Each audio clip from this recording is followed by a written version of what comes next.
Hallelujah. Hallelujah. जोरदार ताली बजाकर प्रभु के वचन के लिए।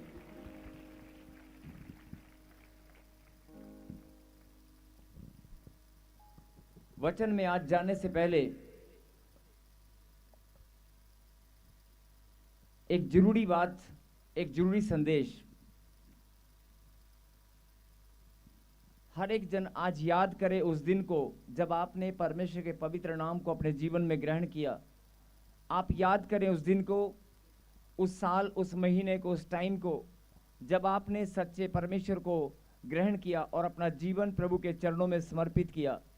2 साल पहले, 2 महीने पहले, 4 महीने पहले, 10 साल पहले, 20 साल पहले आप याद करें और उस समय को याद करके थोड़ा सा आप इस बात को समझें कि उससे पहले का जीवन आपका कैसा था, उससे पहले का जीवन आपका कैसा था और आज का जीवन आपका कैसा है। क्या आपको कुछ, आपकी आत्मा, क्या आपका मन, आपका हृदय इस बात की गवाही देता है कि परमेश्वर के नाम को ग्रहण करने के बाद मेरे जीवन में कुछ बढ़ोतरी हुआ है, मेरे जीवन में कुछ आनंद आया है, मेरे जीवन में कुछ बदलाव हुआ है, मेरे जीवन में कुछ आनंद आया है, मेरे जीवन में कुछ चेंजेस आए हैं, बदलाव आया है। क्या आपकी आत्मा इस बात की गवाही देती है? क्या आपका हृदय इस बात की गवाही देता है? अगर आप गवाही देते हैं ना, तो गवाही देने से प्रभु की महिमा होती है। और अगर आज आप गवाही देने के लिए तैयार हैं कि परमेश्वर मेरे जीवन में बदलाव हो चुका है, भले ही मैं समझ नहीं पाई, भले ही मैं देर से समझा, भले ही मैं जान नहीं पाया, या बहुत सारी ब्लेसिंग मेरी अभी भी रुकी हुई हैं, कुछ मिल गई हैं, कुछ मिलने वाली हैं, जो भी, लेकिन आपके मन में अगर जरा सा भी आनंद है, थोड़ा सा भी आनंद है, तो वो आनंद आपके जीवन में बड़ा प्रतिफल लेकर आने वाला है।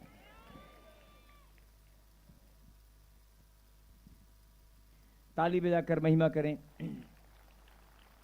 आपके जीवन में अगर आपने एक दिन भी प्रभु को महिमा में आनंद के साथ, महिमा में आनंद महसूस किया है, अगर आपने एक दिन भी परमेश्वर को धन्यवाद किया है और बड़े आनंद के साथ, तो आपका वो आनंद आप याद करें, आपका वो आनंद आप याद करें।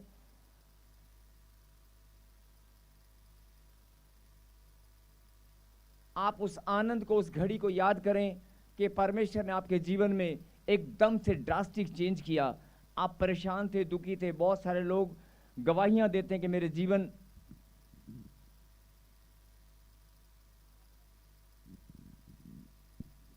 बहुत सारे लोग गवाहियां देते हैं कि मेरे जीवन में ब्लेसिंग पहले नहीं थी, लेकिन अब मेरा जीवन आशीष से भरा हुआ है। जब से मैंने परमेश्वर को जान लिया, पहचान लिया, या अपने जीवन में मैंने समर्पण किया, ध्यान से सुनना, समर्पण किया, मैंने फैसला किया कि मैं परमेश्वर के नाम को ग्रहण करता हूं। जिस दिन आपने यीशु मसीह को मुक्तिदाता, उद्धारकर्ता और जीवित परमेश्वर ग्रहण किया, उसी दिन आपकी आत्मा, आपके ऊपर एक मोहर लग गई। आप परमेश्वर की संतान हैं। लेकिन ध्यान से सुने, मैं ये नहीं बोल रहा हूं कि जो लोग परमेश्वर के नाम को नहीं जानते, जो लोग यीशु के नाम का अंगीकार नहीं करते, वो परमेश्वर की संतान नहीं है। वो भी परमेश्वर की संतान है। बोलो हालेलुया। लेकिन परमेश्वर आपको ये बात बताना चाहते हैं कि अगर जो लोग मेरा अनुग्रह पाए हुए हैं, जिन्होंने मेरी महिमा करने के लिए अपने कदमों को बढ़ाया है, उनमें और जो लोग मेरे नाम को भी नहीं जानते, उन दोनों में कुछ फर्क है।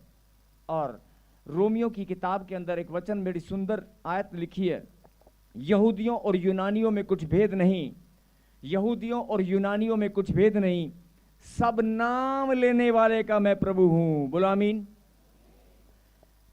अगर आप आज से 5 साल पहले, 10 साल पहले, 3 साल पहले परमेश्वर को जानते थे या नहीं जानते थे, और आपने 2 साल पहले, 10 साल पहले, 3 साल पहले अगर प्रभु को जाना है, उससे पहले आप नहीं जानते थे, और आज भी अगर आप प्रभु को जानते हैं, आप परमेश्वर को मानते हैं, आपने अपना जीवन प्रभु के चरणों में समर्पित किया है, लेकिन वो लोग, आप ही के परिवार के लोग, आप ही के रिश्तेदार, आप ही के बहुत सारे भाई बहन, पड़ोसी, हो सकता है आपके परिवार के बहुत नज़दीकी लोग, जो आज परमेश्वर के नाम को नहीं जानते और नहीं मानते, लेकिन दोनों ही परमेश्वर की संतान है। बोलो आमीन। आमीन। जो बात समझने की है कि दोनों ही परमेश्वर की संतान हैं,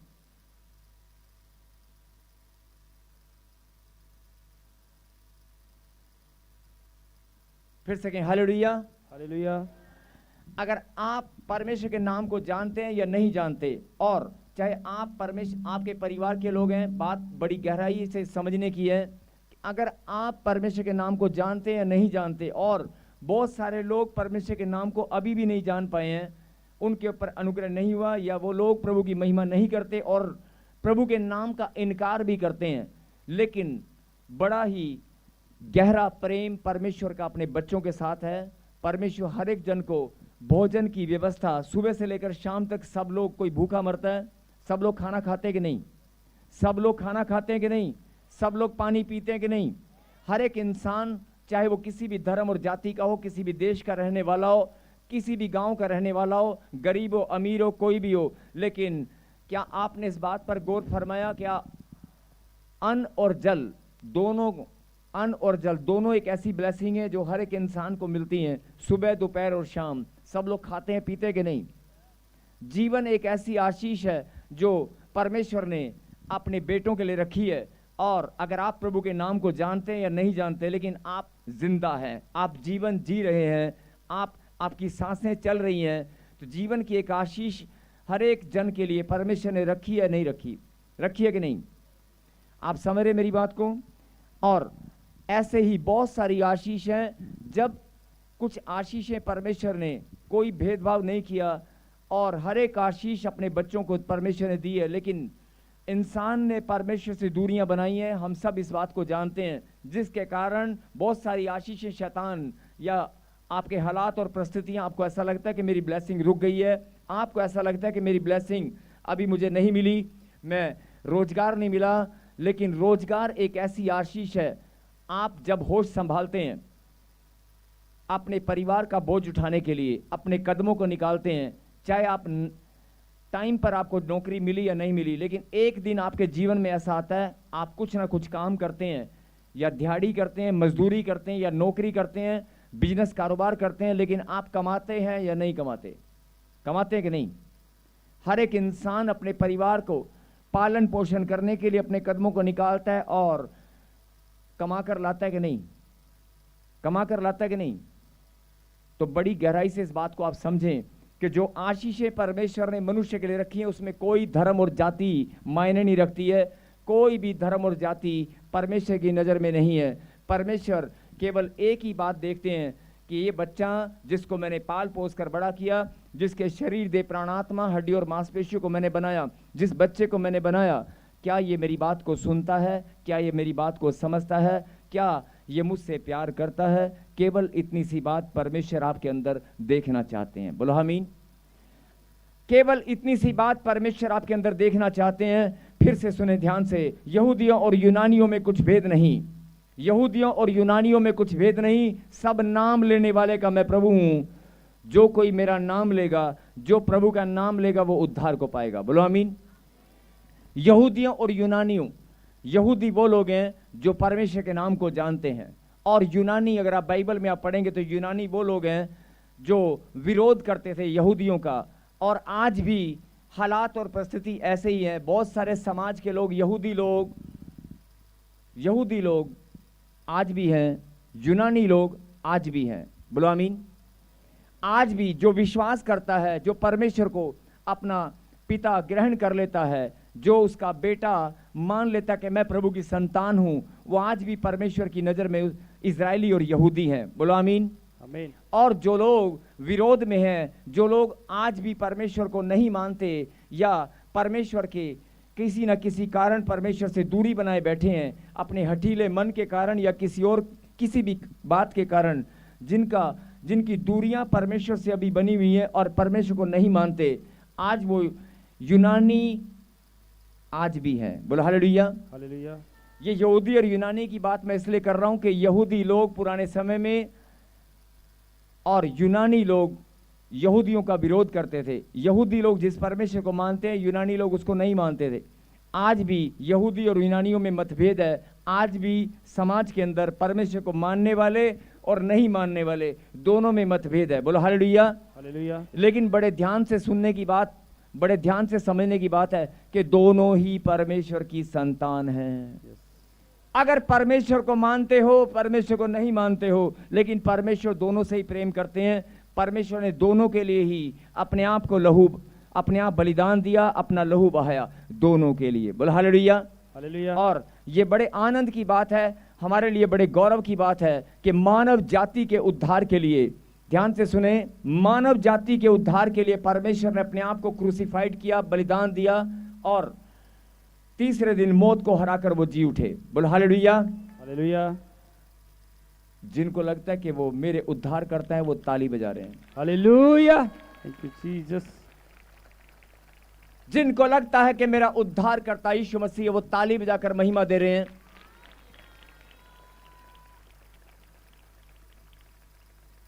अभी जो आपको बात समझ में आई है, या परमेश्वर आपको समझाना चाहते हैं कि सुन ले मेरी बेटी, सुन ले मेरे बेटे, अगर तेरे घर में कोई विरोधी है, अगर तेरा रिश्तेदार, तेरे परिवार के लोग तेरे विरोधी हैं, और अगर तेरे गांव के लोग तेरे विरोधी हैं, कोई बात नहीं, वो भी मेरे बेटे और बेटियां हैं। बोलो आमीन। और अगर तू मेरी महिमा करता है, अगर तू मेरी आराधना करता है, मेरे वचन पर ईमान रखता है, तो तू भी मेरी बेटी है। लेकिन कुछ ब्लेसिंग्स आपने देखा होगा, मैंने अभी बताया, अन्न और जल। अगर दो एग्जाम्पल लें, अन्न और जल, ये एक ऐसी आशीष है जो परमेश्वर मां के गर्भ से लेकर, अभी बच्चा पैदा भी नहीं हुआ, बाहर भी नहीं आया, और उसका इंतजाम गर्भ के अंदर हो जाता है, उसके खाने पीने का, उसकी सांस लेने का इंतजाम गर्भ के अंदर ही शुरू हो जाता है। अन्न और जल और जीवन की आशीष परमेश्वर ने हर एक के लिए रखी है, उसमें कोई धर्म जाति कोई मायने नहीं रखती। परमेश्वर की हम सब संतान हैं। बोलो आमीन। अगर परमेश्वर की हम संतान हैं, परमेश्वर ने भेदभाव नहीं चाहता। क्या आप अपने बच्चों से भेदभाव चाहते हैं? क्या आप अपने बच्चों से भेदभाव चाहते हैं? तो परमेश्वर भी यही आपको समझाना चाहते हैं, मैं भी भेदभाव नहीं चाहता। लेकिन जो लोग मुझसे दूरियां बनाए बैठे हैं, और आपके पास तो परमेश्वर है, आप परमेश्वर की महिमा करने के लिए चुने गए हैं, आपके पास तो परमेश्वर की महिमा करना, प्रभु ने कहा, मुझे भाता है। बोलो आमीन। अगर आप महिमा के लिए चुने गए हैं, तो परमेश्वर ने कहा कि ये मुझे भाता है। आपका इकट्ठा होना, इकट्ठा होकर मेरी इबादत करना, मेरी आराधना करना, मेरी महिमा करना मुझे भाता है। बोलो आमीन। आमीन। और अब जो बात आप प्रभु ने आपके लिए भेजी है, जो आज का वचन परमेश्वर ने आपके लिए भेजा है, कि अगर आप यहूदी हैं चाहे यूनानी, आप विश्वासी हैं या अविश्वासी, आप प्रभु को मानते हैं या नहीं मानते, लेकिन परमेश्वर की हम संतान हैं, आप नए विश्वासी हैं, आपके जीवन में आशीष आई है या नहीं आई, आपके काम रुके हुए हैं या बन चुके हैं, आपके जीवन में गवाहियां बन चुकी हैं या अभी नहीं बनी। बहुत सारे लोग यहाँ बैठे होते हैं और सोच रहे होते हैं, उनकी गवाहियां बन रही हैं, मेरी अभी नहीं बनी, मेरी कब बनेगी? तो पवित्र आत्मा आपको आज ये मैसेज दे रहे हैं, ये पवित्र आत्मा का मैसेज है, अरे यही तो समझा रहा हूं, अरे यही तो बात मैं समझाने वाला हूं कि तू भी मेरी संतान है। अरे अगर वो गवाही के लिए आ चुका है 15 साल बाद, 20 साल बाद, यहूदियों और यूनानियों में कुछ भेद नहीं, विश्वास करने वाले और विश्वास नहीं करने वाले दोनों में कुछ भेद नहीं, दोनों ही मेरी संतान है, दोनों के मस्तक को मैं ऊंचा करना चाहता हूं, दोनों को मैं खुश देखना चाहता हूं। लेकिन आपको अगर ये बात समझ में आ गई, तो आज ही अगर राई के दाने का जितना भी अगर आपका विश्वास है, तो विश्वास बड़ा प्रतिफल लेकर आने वाला है। आमीन। अगर राई के दाने जितना विश्वास भी आपके अंदर है, तो वो विश्वास बड़ा प्रतिफल लेकर आने वाला है।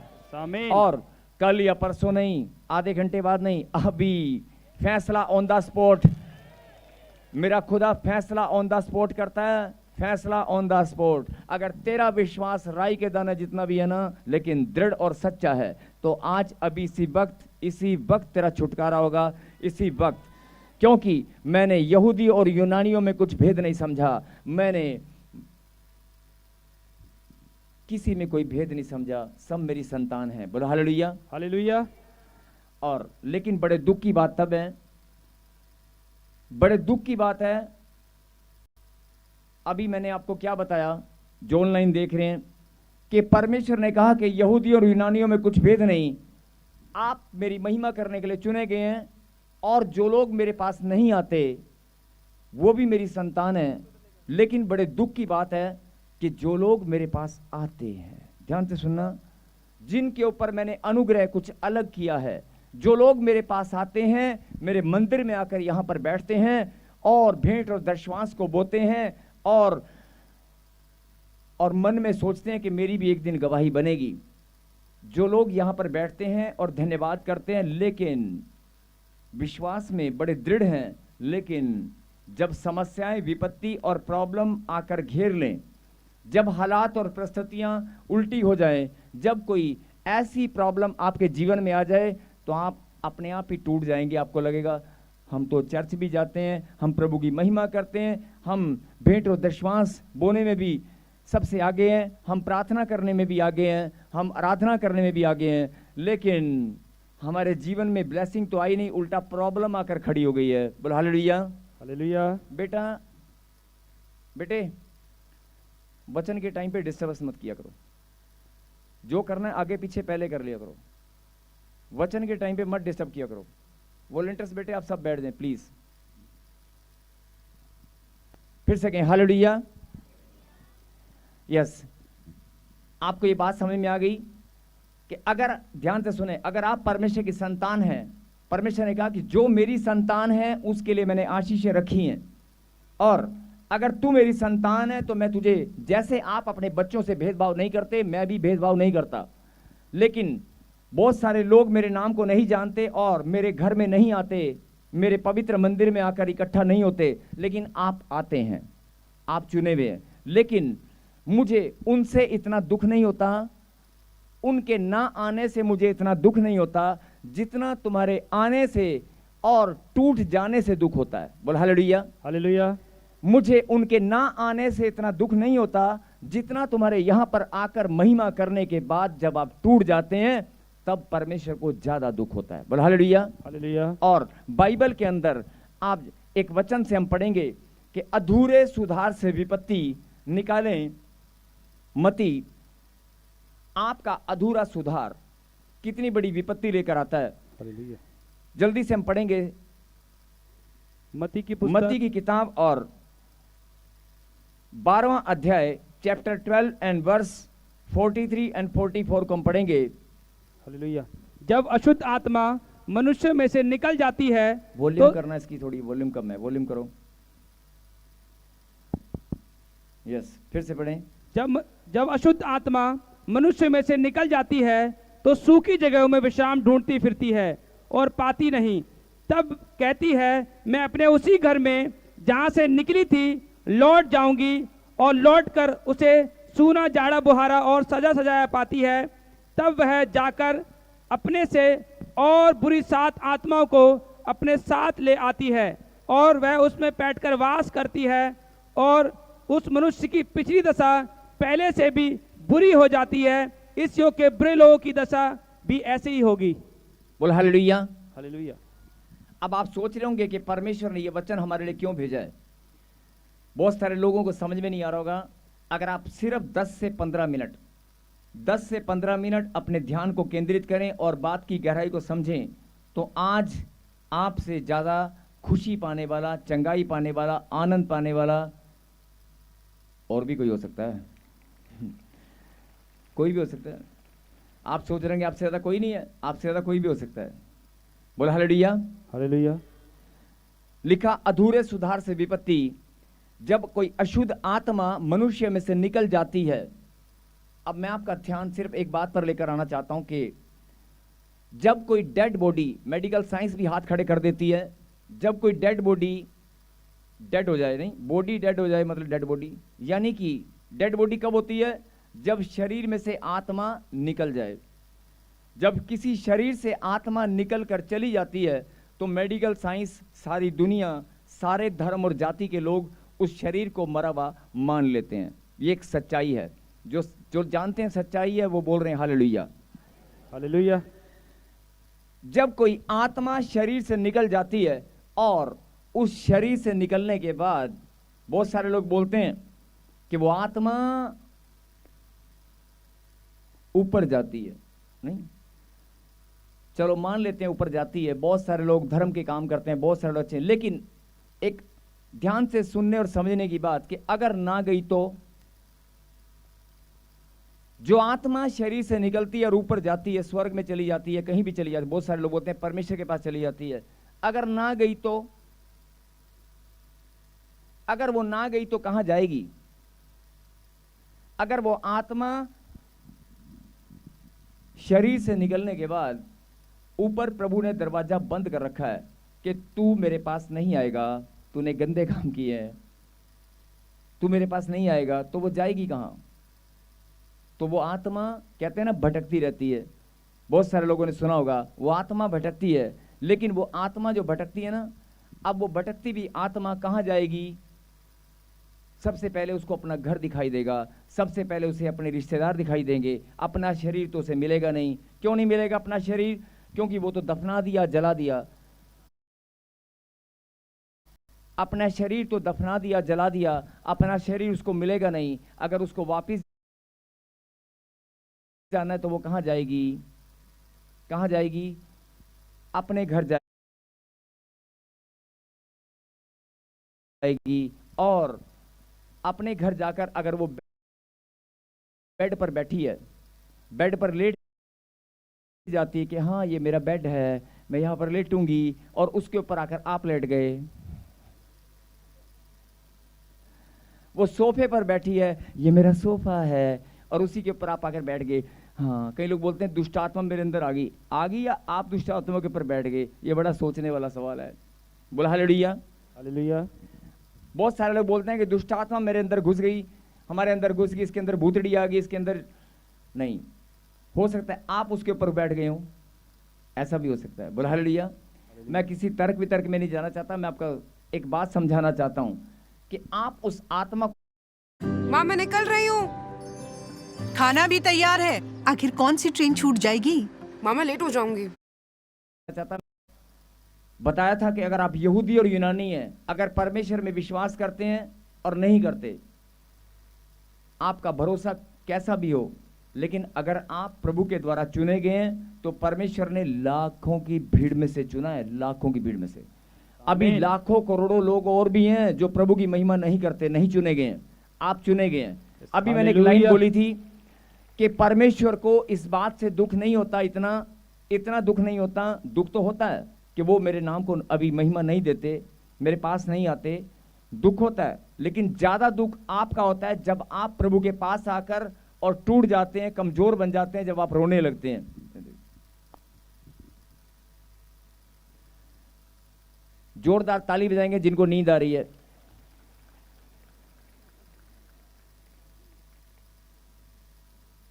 बोला हालेलुया। हालेलुया। जिनको नींद आई उन्होंने ताली बजाई, नहीं, जो जाग रहे हैं वो हालेलुया बोल रहे हैं।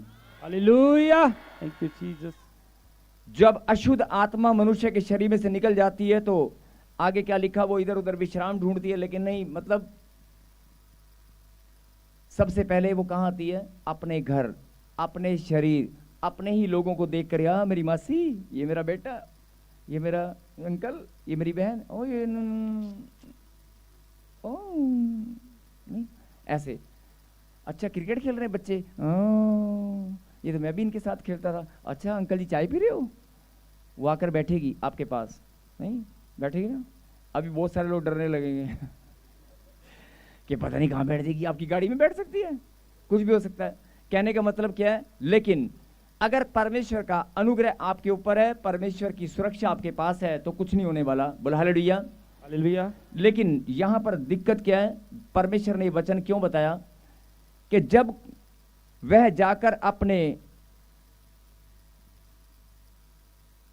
तब कहती है मैं अपने इस घर में से जहां से वह निकली थी, जहां से मैं निकली थी लौट आऊंगी।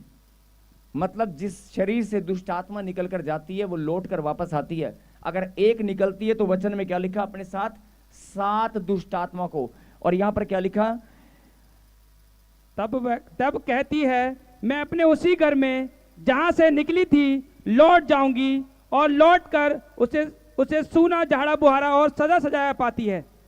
तब वह आगे आगे तब वह जाकर अपने से और बुरी 7 आत्माओं को अपने से बुरी 7 आत्माओं को, अगर एक निकल कर जाएगी तो अपने से बुरी 7 आत्माओं को और अपने से ज्यादा बुरी,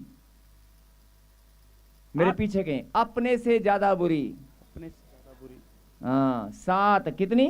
7 आगे फिर अब और बुरी 7 आत्माओं को अपने साथ ले आती है और वह उसमें बैठकर वास करती है। उसमें बैठकर वास करती है, मतलब जब दुष्ट आत्माएं झुंड का झुंड अगर आएगा, बीमारी बनाने वाला, एक्सीडेंट कराने वाली, सुसाइड कराने वाली, आपके जीवन में लड़ाई झगड़ा कराने वाली, आपके पैसे को बर्बाद करने वाली, आपका ध्यान भटकाने वाली, ये गाड़ी ले लूं, ये फ्रिज ले लूं, ये काम कर लूं, पैसे लगा दूं, हाँ लगा दे, आप लगाएंगे बाद में खत्म, आपका ध्यान भटकाएगी, आपके पैसे बर्बाद करने वाली, बहुत सारे आपके जीवन में ब्लेसिंग को छीनने वाली, रुकावट पैदा करने वाली, बहुत सारी दुष्ट आत्माएं आपके जीवन में जो ब्लेसिंग को बांध कर रखती हैं, वो आएंगी, आपके जीवन में हमला करेंगी। और यहां पर क्या लिखा कि बैठ कर वास करती हैं। क्या करती हैं? वास करती हैं। वास करने का मतलब है कि अपना परमानेंट जगह बना लेती हैं, कहती ये तो मेरा घर है, मैं यहां पर वास करूंगी। अब चाहे वो आपका शरीर है, चाहे वो आपकी दुकान है, आपका घर है, आपका परिवार है, आपके रिश्ते हैं, आपके रिश्तों में भी जो पति पत्नी या बहुत सारे लोग कहते हैं ना मेरी लड़ाई बहुत होती है, आपके रिश्तों के अंदर वो वास करने लगी, उसने हक बना लिया, हक जता लिया। अब जो समझने की बात है कि अगर आप प्रभु के बच्चे हैं, अगर परमेश्वर की बात को आप ठीक से सुनेंगे, समझेंगे, उसके वचन पर ईमान रखेंगे, 7 छोड़ो, जो 7 दुष्ट आत्माएं बुरी आई हैं, एक गई थी 7 को लाई है, वो 7 70 को भी ले आए, 700 को भी ले आए, 7000 को भी ले आए ना, तो एक स्वर्गदूत काफी है। हालेलुया। एक स्वर्गदूत काफी है। 7000 का भी झुंड आ जाए ना, तो खुदा का एक दूत आपके लिए काफी है। बोला हालेलुया। हालेलुया। एक दूत आपके साथ चलेगा, परमेश्वर के दूत आपको सुरक्षा देंगे। बोला आमीन। आमीन। लेकिन मैंने कहा ना कि परमेश्वर ने कहा कि मुझे इतना दुख उन लोगों से नहीं होता जो मेरे नाम की महिमा नहीं करते, जो मेरे पास नहीं आते, जो मेरा विरोध करते हैं, लेकिन मुझे दुख उनसे होता है जो लोग दुष्ट आत्माओं से ग्रसित हो जाते हैं और प्रभु की आधे सुधार से विपत्ति प्रभु में भी आते हैं, प्रार्थना भी करते हैं, वचन भी पढ़ते हैं, बाइबल भी पढ़ते हैं और एक दूसरे से बैठकर बातें करते हैं। साडी तो ब्लेसिंग ही नहीं आई, मेरे ते बच्चे का काम नहीं हुआ, सबके काम होते हैं, मेरा नहीं हुआ, मेरा घर नहीं बन रहा, मेरे को बच्चा नहीं मिल रहा, मेरे को ये नहीं मिल रहा। जब आप नेगेटिव बातें बोलते हैं, मेरी गांठ, मेरी गिल्टी, मेरा पेन, मेरा दर्द, मेरा ये, जब आप बीमारियों को नाम लेते हैं, बस वो यही वेट कर रही होती है कि तू कब नाम लेगा। जैसे नाम लेगा, आपने दरवाजा खोल दिया और वो अंदर चलेगी। बोला हालेलुया। जैसे ही आप उसका दरवाजा खोलते हैं, वो साथ के साथ अंदर जाती है। अगर कोई घर का दरवाजा बाहर से बंद होगा, कोई जानवर अगर बाहर घूम रहा होगा तो वो अंदर आएगा? नहीं आएगा ना। अगर आप दरवाजा बंद करना भूल जाएंगे तो जानवर अंदर आएगा। अगर कोई कुत्ता बाहर मंडरा रहा है तो वो अंदर आएगा। और उसके बाद अगर आपका जो मेन गेट खुला था वो अंदर आ गया, फिर उसके बाद एक और गेट है, अगर वो भी खुला तो वो और अंदर आएगा। फिर आप किचन में काम कर रही हैं और अगर किचन का दरवाजा भी खुला तो आपके पास आकर खड़ा हो जाएगा। आपने देखा होगा बहुत सारी बहनों के किचन तक कुत्ते चले जाते हैं, आते कि नहीं आते? बहुत बार आपने देखा होगा कुत्ता घर के अंदर, कोई जानवर घर के अंदर घुस जाता है। क्यों? क्योंकि डोर ओपन था। अगर आप प्रार्थना की शक्ति से अपने जीवन के सारे डोर जो शैतान वेट कर रहा होता है, दुष्ट आत्माएं वेट करती हैं, और लिखा एक अगर जाएगी 7 को लाएगी, अपने से भी ज्यादा बुरी, और उस इंसान की हालत पहले से भी ज्यादा बुरी हो जाती है। और ये वचन में लिखा है। और दोष किस पर लगाते हैं? प्रॉफेट बजिंदर सिंह मिनिस्ट्री पर, प्रॉफेटों पर, प्रभु के दासों पर, कि ये इस चर्च में जाते हैं, यहाँ पर तो हमारी चंगाई नहीं मिलती, यहाँ दुष्ट आत्माएं ठीक नहीं होती, यहाँ तो निकलती तो देखी हैं पर निकलती रहती हैं, लोगों की गवाहियां नहीं बनती।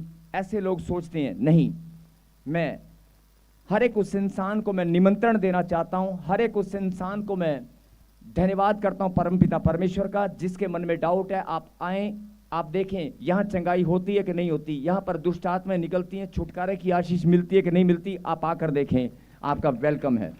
हालेलुया। आप आएं, आप परमेश्वर के कलाम को सुने और जो काम आपके जीवन में 10 साल 15 साल 20 साल में नहीं हुआ होगा वो अब होगा। आपने गवाहियों पर ध्यान दिया होगा, 15 साल से किसी को बच्चे की आशीष नहीं थी, कोई दुष्ट आत्मा का झुंड उसके ऊपर बैठ गया है। वो दुष्ट आत्माएं क्यों आपकी आशीष नहीं खुली, क्यों आपका घर नहीं बन रहा? क्योंकि पहले एक थी, फिर 7 हुई, फिर 7 70 को ले आई। झुंड का झुंड आकर बैठ जाता है। झुंड का झुंड आपकी आशीष को रोकने के लिए तैयार रहता है, आपका दिमाग को भरमाने के लिए। लेकिन अगर आप परमेश्वर की बात को सुनेंगे और समझेंगे तो परमेश्वर ने वायदा किया है कि मैं तेरे नाम के निमित्त, ये वचन भजन संहिता में 91 का 10 और 11 लगा फटाफट जल्दी। उसके बाद भजन संहिता 91 का 10 और 11 पढ़ेंगे। इसलिए कोई विपत्ति तुझ पर ना पड़ेगी। यस, भले ही आप कितनी भी बुरी हालत में है, वचन के अंदर प्रभु ने कहा कि अगर तू प्रार्थना में कमजोर है, शैतान दुष्ट आत्मा अगर निकल भी गई तो वो दोबारा हमला कर सकती है। अगर आप ठीक हो भी गए तो हो सकता है कोई चीज आप पर दोबारा हमला करे, आप बीमार और ज्यादा बढ़ जाए, आपकी हालत और ज्यादा बुरी हो जाए।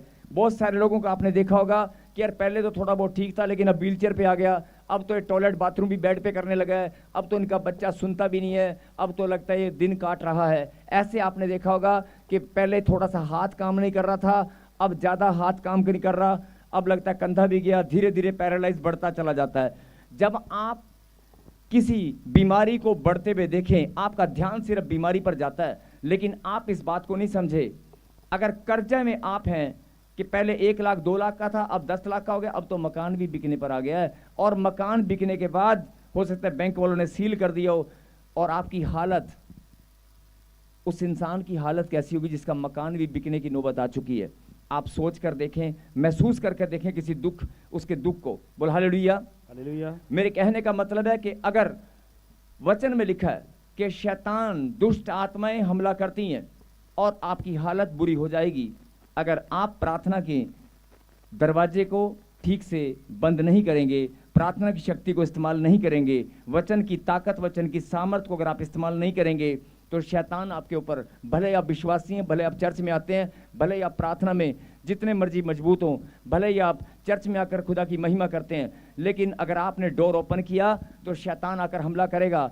आप हो सकता है मजबूत हों, लेकिन आपके बच्चे, आप हो सकता है मजबूत हो लेकिन आपके बच्चे के दिमाग को कोई भी पकड़ सकता है। इसलिए आप पूरे घराने को सुरक्षित कर सकती हैं, पूरे घराने को आप प्रभु के हाथों में सौंपकर सुरक्षा को रिसीव कर सकते हैं। लेकिन समझने की बात है, अगर परमेश्वर ने कहा कि अगर तू मेरी बात को नहीं समझा तो दुष्ट आत्माएं ज्यादा से ज्यादा हमला करेंगी और इस इंसान की हालत और ज्यादा बदतर हो सकती है।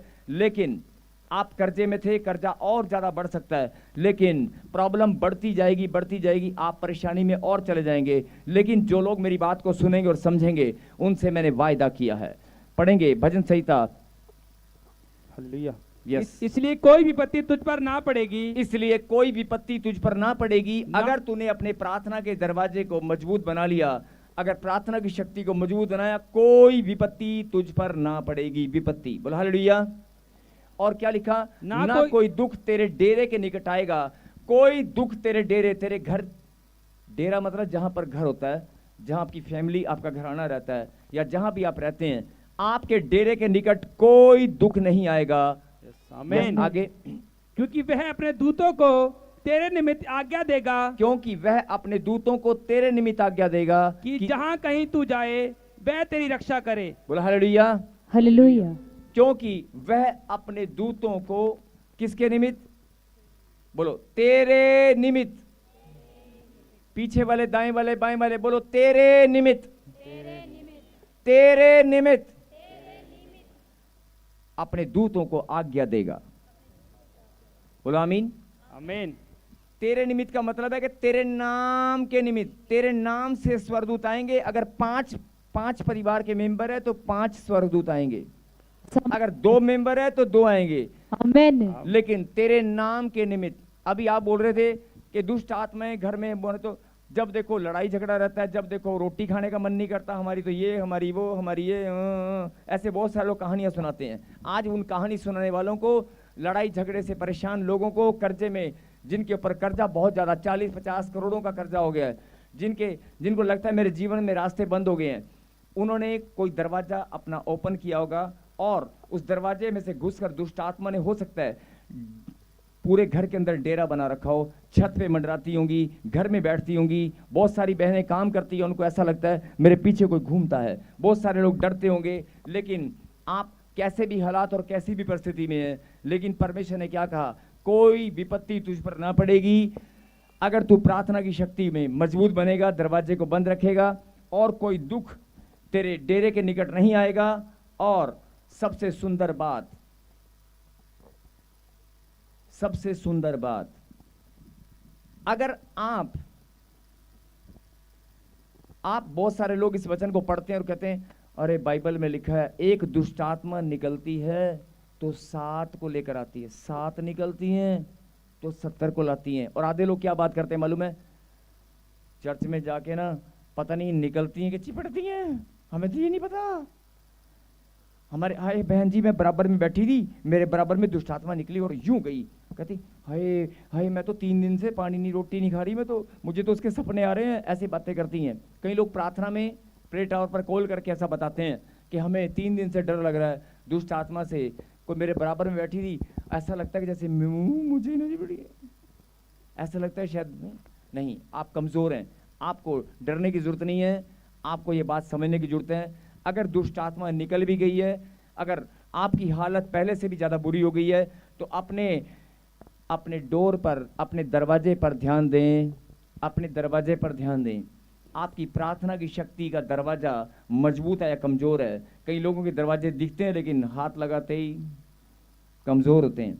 अगर आपकी प्रार्थना की शक्ति वाला दरवाजा मजबूत है, अगर आपने वचन की सामर्थ परमेश्वर ने आपके लिए भेजी है, उस वचन को सुने और आज अपने दरवाजे को बंद करें और बात को जो लोग सुन रहे हैं, समझ रहे हैं, आज वो जीत रहे हैं। बोला आमीन। आमीन। मैंने कहा कि भले ही आप पहले से ज्यादा परेशान हैं, भले ही आपकी हालत परिस्थितियां कैसी भी हो चुकी हो, भले ही डॉक्टर ने जवाब दे दिया हो, भले ही कुछ भी हो, लेकिन परमेश्वर का कलाम सत्य है। उसने वायदा किया है कि अगर 7 दुष्ट आत्माएं 70 हैं, 20 हैं, 50 हैं, उनका झुंड का झुंड अगर आपका पीछा करता है, अगर वो कर्जा बढ़ता जा रहा है, बीमारियां बढ़ती जा रही हैं, प्रॉब्लम बढ़ती जा रही है, तो सुन ले मेरी बेटी, सुन ले मेरे बेटे,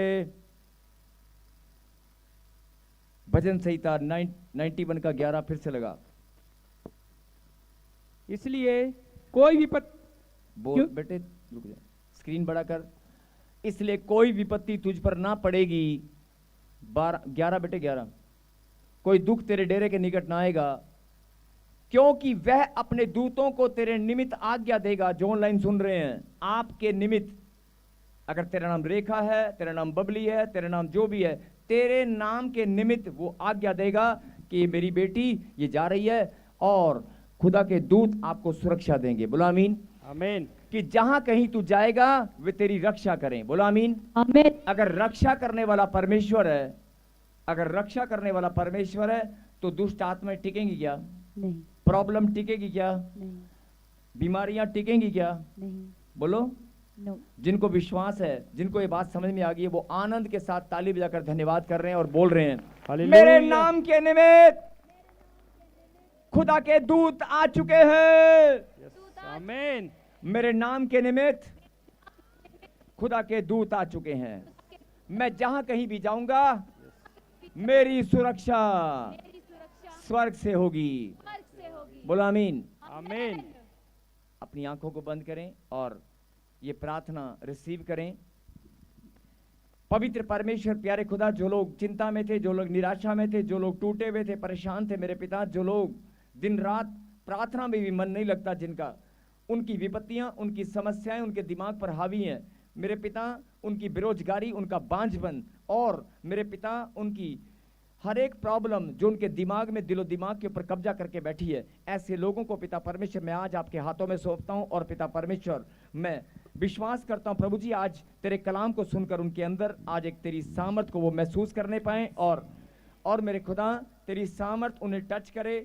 जो बहरापन है, गूंगापन है, चाहे वो कोई पथरी है, गिल्टी है, रसोली है, कोई भी बीमारी है, कोई भी कर्जा है, मेरे पिता आज वो तेरे नाम से उखड़ जाए। और मेरे खुदा, जो लोग चिंताओं में हैं, जिनके दिमाग शैतान ने पकड़कर टेंशन डाल रखी है, आज उनके लिए मैं प्रार्थना करता हूं पिता परमेश्वर, जिनको लगता है कि मैं आशीष मुझे कभी नहीं मिलेगी, मेरी आशीष खुलने वाली नहीं है। नहीं, प्रभु ने कहा कि मैं तुझे आशीष देने वाला परमेश्वर हूं।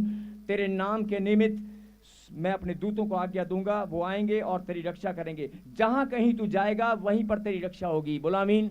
मेरे खुदा, आज तेरे दूतों को आप भेज दें पिता परमेश्वर। आज सब लोग प्रभु जी तेरे दूतों को अपने साथ महसूस करने पाए। मेरे खुदा, आज इनके हौसले बुलंद हो, और जो टूटे हुए निराशा में है मेरे पिता, आज इनकी गवाहियां बने यीशु मसीह नासरी के नाम से, और ये लोग जानने पाए यीशु ही उद्धार करता है। ये लोग जानने पाए कि यीशु ही उद्धार करता है। जिनको पता है कि यीशु मसीह उद्धार करता है, वो ताली बजाकर धन्यवाद कर रहे हैं। अब डर लगेगा, डर लगे